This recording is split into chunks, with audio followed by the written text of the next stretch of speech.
ГСП онлайн. Городские новости сейчас.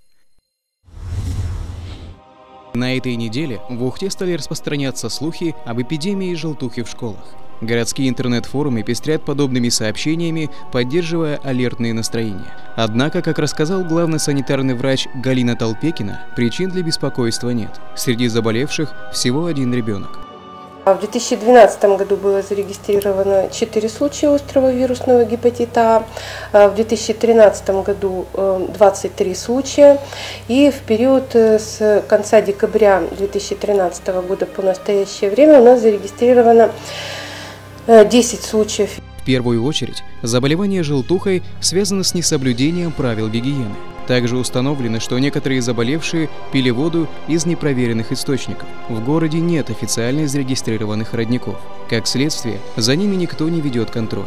Соблюдение элементарных правил безопасности уберегут вас и ваших близких от плохого самочувствия и больничной койки.